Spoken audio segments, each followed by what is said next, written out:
I figured I'd ramble a little bit and just kind of go over some of the ways that I play K9, some of my not really combos because this deck has been out for a while now, and I think everyone really knows um, combo lines for this deck. Anyone who has watched, my thing is more on like the small variants that you can give yourself, and this is strictly for pure K9. There isn't particularly too much, except it's more of the small tech cards. But it's all about the decision making with the deck and the choices that you do make along the way that help you go the extra mile for a deck that otherwise really does sometimes struggle to actually give you that big advantage compared to a lot of other decks where they can generate a lot more and they can play a lot more smoothly. You just have to be really smart about your plays. One line is always on the use of Noroi. Something that I always see YouTubers and people who play the deck talk about. And I always say be very careful about actually watching combo guides because you'll see crazy combo guides that make uh, something like Arcana Force look like the greatest deck ever. But it's a very nuanced, complicated, gimmicky strategy. Um, and of course, while you are fleshing out what your optimal end board can be, and that's important to know what you should be aspiring for or something that you should be going for. One thing that I always note about almost every K9 player I meet or see play online is they will always summon, and you would think, well, these are the obvious choices most of the time. You're going to get yourself Jokel or Lantern, and you have good reason to want to summon either of those two cards. They are extenders. If you have you detach when you go into Ripper, you can grab there, and it's free resources. But the thing that I don't like about this very often is Noroi makes this kind of worse to go into boards per se. And the problem with summoning either of these, 90% of the time, I'm never summoning these. If Ripper resolves, I'm going to win the game, more or less. Or I'm going to be in a position where I can win the game. These don't actually really give you anything when you summon them off Noroi. What I like to do, actually, instead of summoning either of these, is I almost always go for Lupus. Why? Because, for one, the Lupus must be dealt with, or the non-targeting actually really does hamper a board's ability. Secondly, when this does get stacked on top, of course, your Ripper is now much easier going first and going second to being able to just resolve the effect, now having to deal with even less interactions that can interfere with it. But the most important thing, and let's say you summoned a Noroi and you happen to just be able to get free hand advantage regardless, right? Who cares? There's, of course, you could use Noroi to look at the hand and Lupus special, or detach. But the thing that matters for me a lot here is you want Lupus in rotation. In fact, I'd argue Lupus, like Hound, is a very underrated card. Everyone talks about Azuna, and of course, Azuna is a phenomenal card. But Lupus being in that rotation actually matters a great deal, not only for making half boards, but also being able to make another Xyz on your opponent's turn. I often like getting board states where I have one extra monster, and Ripper whenever I go into Fua. This will matter because once that Lupus is gone, and I have my back row set, this is now a free body without having to play into hand traps. And again, even if you don't detach this gives protection to your board, which matters a lot, since targeting effects are the most prevalent effects in the game. The desire to search almost won't matter unless you're in specific game states. Your opponent has to deal with the Lupus. There's no real way around it. Plus, now, with this, you don't have to worry about having to have Lantern in hand when you send Noroi, because if your opponent's almost always going to just Fua or Ash this. They're going to. Regardless if they Fua or Perulia or whatever, they have something live, Now your Lupus can be sent to look at your opponent's hand before you decide your plays, which you can't do with this. You can't even do that with Azuna either. You simply just make it harder for your opponent, and in the crackback, or even going second, now if the Noroi for whatever reason does resolve, now they have to contend with a Lupus, which is not great. Now, of course, I'm not saying always do this. Again, 90% of the time, read the board state, whatever. There are times where not summoning Lupus is correct. Sometimes there are board states where it is, like, let's say you're going against Draco Tail. And of course, they're going to just bounce this back to hand. Now this sits on the field. That's not a good call then, right? No, it's not. Of course, at that point, you're going to want either like Lantern or Jokul then. These are why these cards are good. Because then in those kind of game states where you need to extend after an interaction, you can search case to grab Jokul this, get yourself an Azuna, whatever. Regardless of what it is, going first or second, I almost always try to opt getting the Lupus because these matter much more in the grind game, or sometimes going second. But either way, if there's a board state where it's like I have extension in the hand, then I'm not going to really worry about getting searches off. I'm more worried about getting a board presence because my opponent can't stop me from getting a board presence. Well, one of the most played cards right now is Fallen on the Virtuous. Your opponent has to shotgun that immediately when the Lupus hits the board. The thing that they would do them is they would actually probably risk letting you resolve one of these and then attempting to pop Ripper, and you just wasted. Again, there's a lot you can do with it, but I would say in general, when you are playing Noroi, don't be afraid to actually summon Lupus more consistently. It's the strongest main attack for all the K9 cards. It is free recovery, and it threatens interaction protection from your opponent's card effects, and that matters a great deal in the long run for winning ultimately that round. And of course, I will just put it out here because I did have in my last round last week, you can, if this does get impermed regardless, and you have Lantern in hand, you can attempt to send that for cost and then reborn both. So that does have application there too. So that's the first thing about Noroi. Obviously, Noroi is full combo.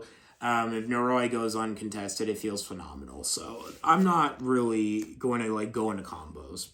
So speaking of, for the next card, I actually want to talk about Azuna and Lupus just in general as cards. Now, this might be a wild.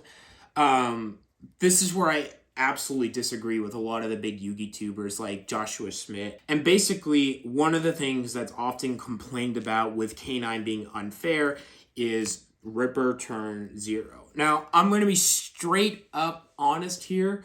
I can't think of very many scenarios where I'm actually doing that. Now, their argument isn't invalid because in some decks that is valid, but honestly, turn 0 Ripper feels really bad. First of all, if you are playing a big K9 package and not just, which most decks are not doing this could age horribly. But I'm speaking of like, what are you most likely going to see with the K9 cards and their usage? You're most likely going to see a K9 engine or K9 deck with another engine attached to it to give it a power boost. I can't think of many scenarios where you want to summon Ripper right away. The problem with summoning Ripper that's not just a generic... Here's the difference. If I'm playing 3 Azuna, 1 Lupus, and maybe 2 rank 5s in the extra, this matters a bit more. Because this could be perfect bait to say maybe I have a bigger K9 engine or whatnot. But even then, this card is so much easier to play around than some people give credit for. But in terms of actually playing a K9 deck, I almost never want to make Ripper going first. Or even turn 0. Turn 0. Turn 1, you absolutely want to. The reason you don't want to is, for one, this reveals to your opponent that there's a chance that you need to go more into your deck. So they're going to naturally try to out this card. Secondly, your extra deck space is usually really tight, and because this deck has no way to recycle cards back into the deck, you risk losing 1 Ripper and you don't grind with this deck, you burn your resources. So if that Ripper gets destroyed or whatever, for whatever reason, you are at a big disadvantage, because now if they can just stop the second Ripper, your deck is gone. I almost never want to make Ripper. There's just no reason to, unless I'm going to make this safely and I know the board they make can't stop the Ripper from hitting the field. But even then, I don't love it. Which kind of gets me to my real point here. Typically, when I see in my opening hand, whether I win or lose, obviously, okay, let me put it like this. If I'm going first, I'd much rather see this card. If I'm going second, I actually prefer this card. Izuna's great. I'm not going to deny that it's not a great card. There is sequencing that can be done with this to make this really good. However, I'm going to be straight up honest. Lupus going to Typhon feels way more satisfying and feels like I generate way more threat and advantage than going Izuna into this. The problem with Izuna is it has so many choke points to itself that it's really hard for you to sometimes even be able to gauge the field or hand or whatever and know that this is going to go through. Special summoning Izuna and then not being able to use the effect to dump feels really bad. Or even dumping. And now, granted, again, the Lupus in the rotation in general is pretty good, even if it doesn't resolve, because now that's just going to be a lingering problem that they're going to have to deal with. But it's the fact that Izuna is very weak into a lot, and a lot of the rank 5s, and particularly with my build, I don't really want to actually summon very much. I might maybe summon Jax to pop 1, or I might Nash, but I'm a little hesitant to use Nash Knight. I know that's a very common combo, but the thing is with this deck, because you place, this is for pure, this is mostly for pure, you already give up a lot of your extra deck for cards, so this is not to say I prefer this, but I'm not saying that this is invalid. The games where you open both, this is also not bad either, because you could Izuna and force them to discard Ash, and then immediately afterwards summon this out. But I don't like going Ripper, because I want I want to grind as long as possible, because I'm not getting my cards back except for my quick play spells. So I like to keep that in mind. And this is why I've always been a huge fan of more than one copy of Lupus. Lupus demands an almost immediate response, and it's kind of hard to interact with, because a lot of effects in the game, thankfully, are main phase only. So if you summon Lupus at the end of main, you don't have to actually activate anything, and you probably don't want to. You kind of want to force your opponent to go into end phase and then use the quick effect, go into that. Now you not only get a bounce, a floodgate, or you can just go Zeus and break the board. Regardless, that feels way more powerful than being able to set up all this other. That means you get to conserve your hand. And again, I'm not saying this is like the end all be all, but this is something that you could consider. So when I hear talks of Izuna getting, hit, I'm thinking to myself, I think Lupus is the better card. Lupus is the closest thing this deck has to any potential grind, is the fact that it can bring itself back. And Izuna and Lupus together can really just discard one hand trap and you're pretty set. Obviously, some game states you need to get Ripper, but, you reveal a lot doing it. But the thing that I have such a hard argument with in general, and I'm going to go on a side tangent here a little, is the debate about it being unhealthy. Turn 0 negates can be, but to me, it's super specific. And while that can be very frustrating for a format, I would much rather deal with format frustrations than generic issues. And then even then, generic negates in general don't really bother me. It's more like what is abusing it and what is kind of pushing it too far. I'm one of the people that when Baron and Savage were banned, I really didn't cheer for that, because to me, that killed Rogue and Snake Eyes still remained the best deck. So you hear the players like talking about they don't like generic negates, but I'm thinking to myself, not only is Ripper just better in terms of not being as powerful, but also like 5 is a very weird number. And yes, I understand Ripper kind of has a broad bowl problem where it may not be able to search generically type, but it in many ways does act like just a broad bowl, but worse. And that's kind of my whole thing with it. Yes, it does keep K9 relevant, but I don't think K9 has ever really been a problem. K9's entire competitive history has almost always been strictly off of established competitive decks. You know, Furhire was competitive with Runic. You had Crystron, which already was a good deck by itself. I think a lot of people forget that Vanquish Soul, when it got its third wave of support with Holy Sue, the Field Spell, and all that, that deck became tier 1. And if you look at the OCG and you see the competitive history with K9 then, K9 flunked until they found out about Vanquish Soul. Once again, Vanquish Soul put K9 back onto the map. I'm not here to say that the deck didn't have faults or didn't have things that should be addressed, because the common argument you will hear about the deck is just how the rank 5s, like the Molnir Lock and the number 67, were problems and reasons why it should be banned, but those had nothing to really give to the K9 strategy. They were just mistake of cards, and honestly, Molnir was not the correct hit. It should have been the other monster that put it, but I understand why they went that way. We just gotta stop printing cards and put cards onto your opponent's field. Anyway, so if Azuna gets hit, which I don't think it will, this might age really badly, but I think they're going to do what they did with Fenrir, because Azuna is considered a staple card, and Fenrir is a very popular card, and Azuna could be just like a nice comp card that you could use.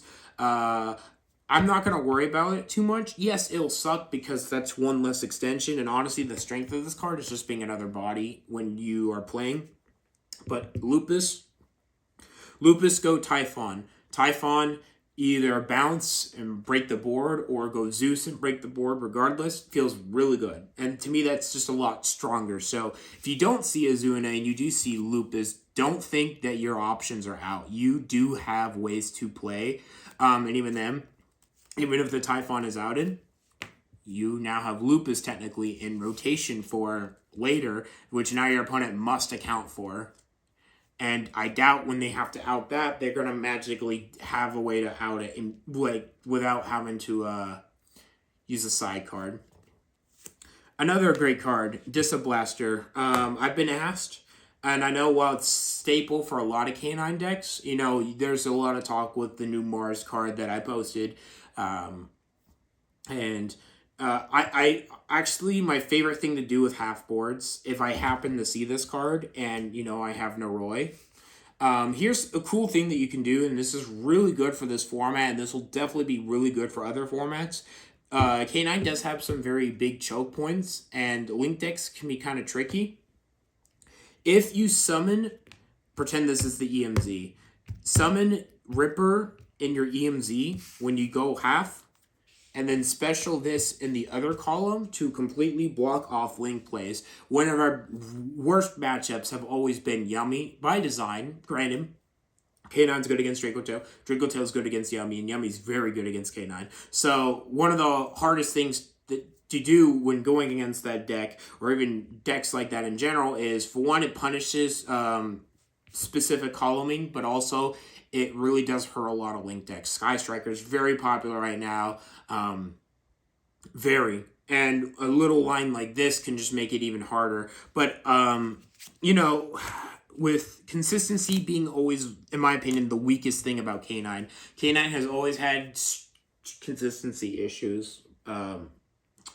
And I think the supplements is, what kind of 5s can we abuse? I won't really go too much in this because I think everyone really does know about this, but just little tech things like that does matter. And of course, Jokul Reveal Special helps you go second, and it's easy side out card. for Disablaster. The debate of 7 Tachyon. So, it's not mandatory. I got asked this because there's a player in my locals that is interested in playing K9. But I was asked by also some people online as well, on Discord, what are your thoughts on 7 Tachyon? You use it, but would you recommend it that it's mandatory? If you're playing a variant deck, it depends. Mitsurugi K9, you obviously want to play 1 because you'll get the rank up monster, not the rank up monster, sorry, the rank 8 monster that searches it. But again, I think that's cope. I explained, I just don't think that's a very good strategy. But for the argument of why not to use 7 Tachyon is because, well, you neg 1. Whereas you can just use something like Pot of Desires, draw 2, or Chaotic Elements, which I also play. Or it feels really bad to, have that get negated. Well, my thing with it is 7 Tachyon searches for your 2 best cards, which is Noroi and Azuna. 7 Tachyon might reveal your hand, but it also might not reveal your hand. You might search Noroi, and they droll you, but you had Azuna. Or you Noroi, then you 7 Tachyon, and then you get. Here's another thing. And it also has to do with another card that I am also playing, which is Droplet. I play cards that let you dump cards into the graveyard.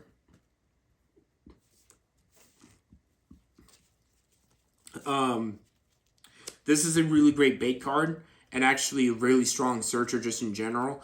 Obviously, everyone knows that. Let's see here, where is... So, like, this one card alone gets you into one of these two. You play the Molcharmies, which feel awful, so you can place one back. To me, that doesn't really matter. If this deck gets to start searching, you generate enough advantage where it won't matter after any point. The lock, of course, is erroneous. It doesn't matter. Even in variant decks, it just doesn't matter a lot of the time. Even then, you're probably not going to play this because they all have their own searchers. But I would say if you want to play pure, I do think 7 Tachyon is still more correct. I don't like cards like Pot of Desires because, to me, there are very few decks in the game that generally don't lose out to it. But with K9, I'm a firm believer of 2 to 3 Lupus. So losing one is bad. And if you don't have any in rotation, there's a good chance you just lose. It really does feel like that. And I've had games where I've lost because I've lost all my Lupuses. And the reason I like 7 Tachyon is, first of all, it's really great against into Draco Tail because, again, you can just dump it or bait out beforehand and then get that, and now you just get free live cards and blah, blah, blah. And, of course, I know this shouldn't count, but Forbidden Droplets get cards because I play Triple Lantern, but I do think 7 Tachyon is worth playing, and I do think it's a safe choice. But here's also the other more important thing about picking up something like 7 Tachyon. I don't think this card's ever going to get hit unless we get like a tier 0 deck that just absolutely is unstoppable with this. My thing is, this is generically good, and we're going to get plenty more Xyz decks throughout the years. This is just a generic Xyz searching card. Even if K9 gets obliterated to Oblivion, which I will mourn, I'm not going to lie, I will mourn if it gets obliterated, but 7 Tachyon will probably survive, and you can just use this. So this is just a good staple pickup. Plus, I'm pretty sure, don't quote me on this, but I'm pretty sure it's not getting reprinted in the rarity set. So, you can use this and play it in other decks, and that alone is just a good enticement. So yeah, there's that for that. I'll quickly go over Droplet, then the theory of why it's more important for this deck. Going second, this deck really doesn't have an issue. You would think it doesn't, but sometimes it does into very established board states.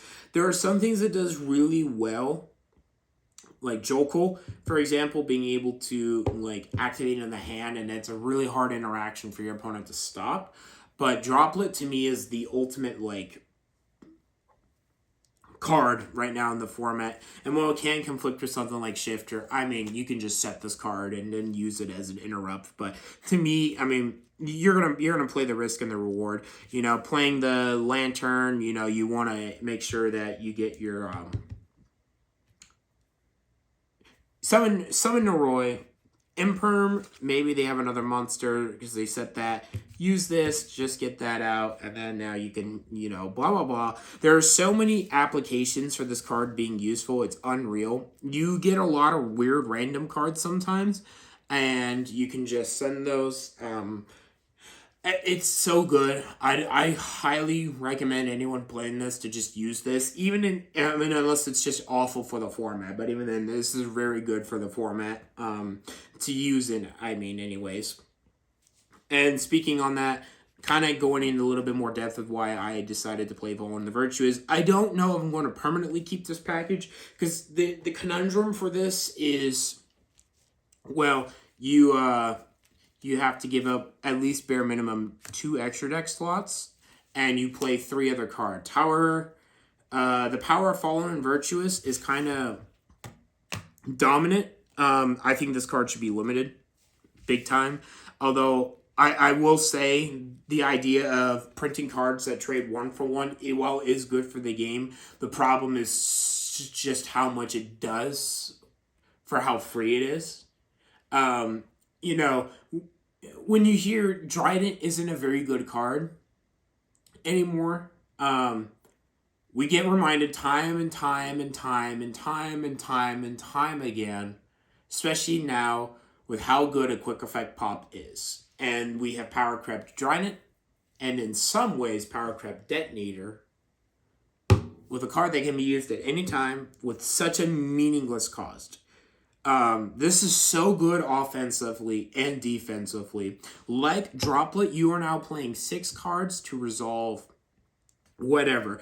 Izuna, you get targeted. Pop it. Or pop one of their own cards. Droplet. Use this, then chain Droplet. Blah, blah, blah. It's so good because as good as the K9 cards are, only a handful of them are... Only 2 of them, to me, are genuine interactions and things that you have to respect. That's Werewolf and that's Ripper.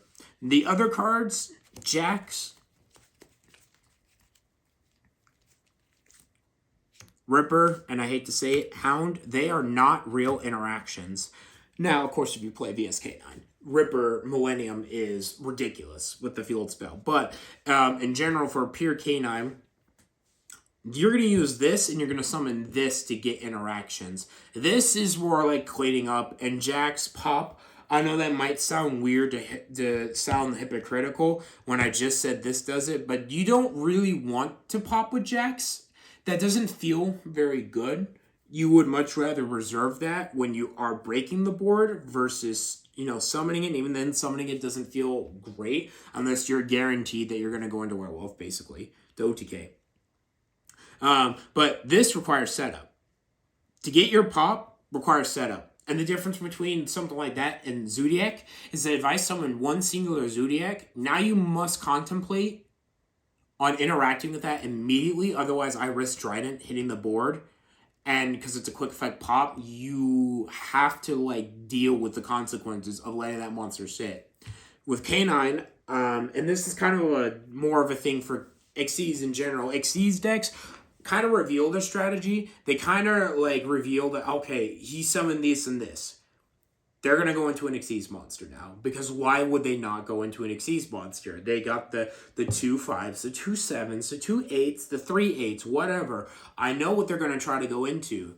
Xyz are an open book. This is why the quick plays are also super good, is because it lets you jump around between this. But Jax doesn't feel phenomenal to pop a card.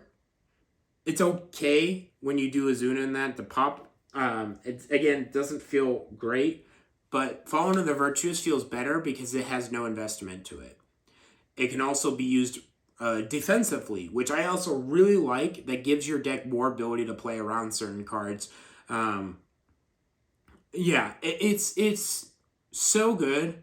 Um, and while I can't, and I don't know still if I say this is going to be a staple for me going forward, because you do give up two of that, and that does technically lower your ceiling. And in modern Yu-Gi-Oh, how much you can fit into your extra deck actually does matter. I would say you should try to make stuff like this because you can just use it for so many different applications. It puts board pressure. It's excellent to go into something. If you play mirror matches, oh my gosh, you can use this to pop their lupus when they summon it, and then they use their quick effect. And now that's just banished, and you get to set another one. I can't tell you how many games. Again, I said this in my last video.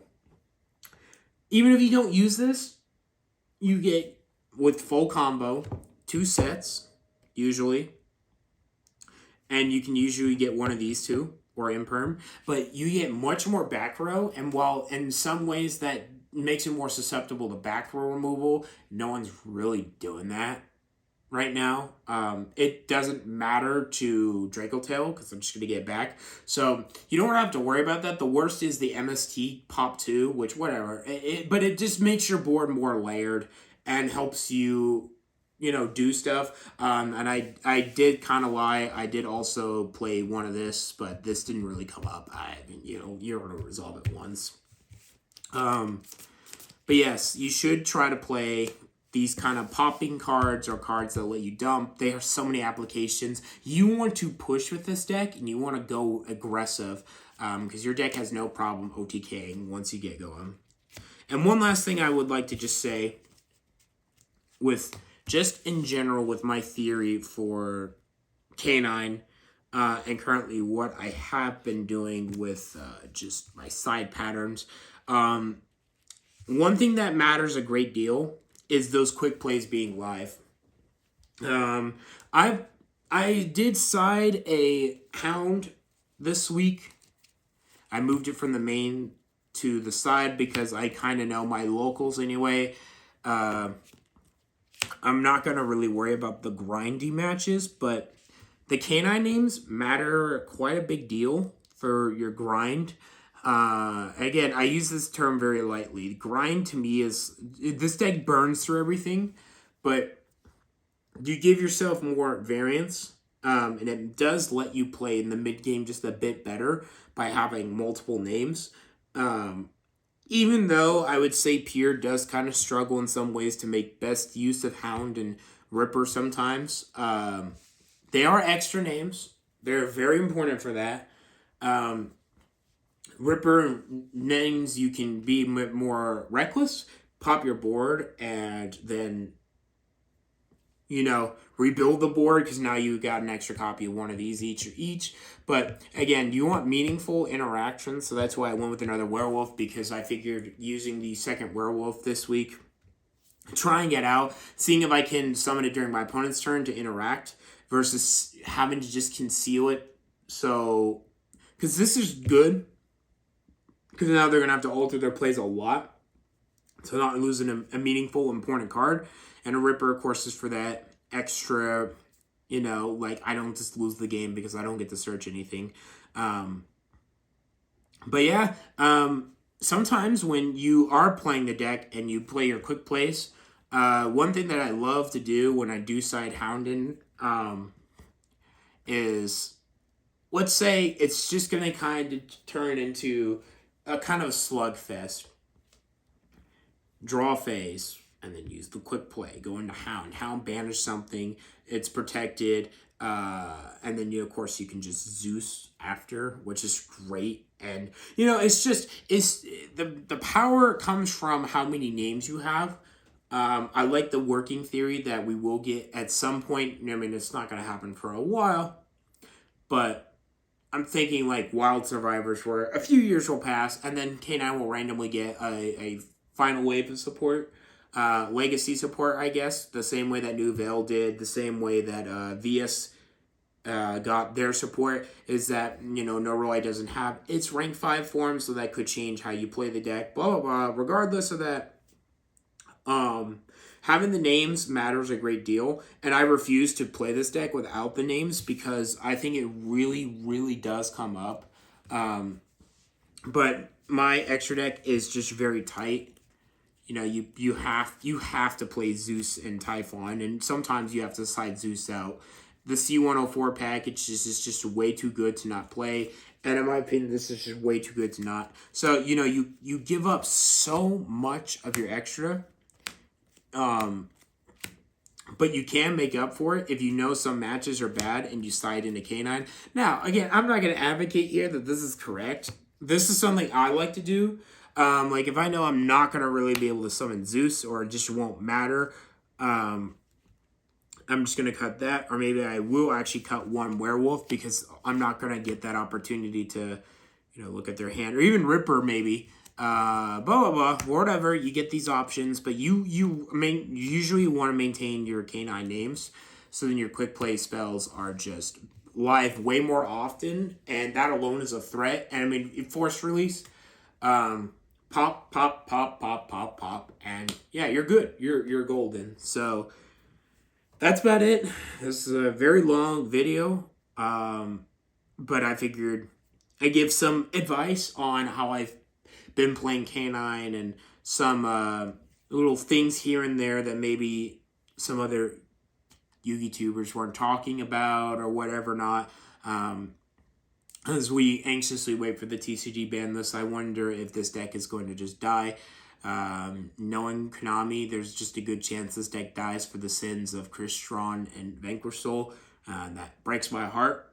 But yeah, until then, I'm going to keep enjoying this deck. I'm going to always keep trying to innovate this deck because I do love this deck a lot conceptually. I love the way it plays, and I think rank 5 is just really cool, and I'm an Xyz player, Xyz best deck, baby. But yeah, that's about it. Thank you for listening to me tiredly go on tangents and talk, just in general. If anyone even stayed around for the whole video,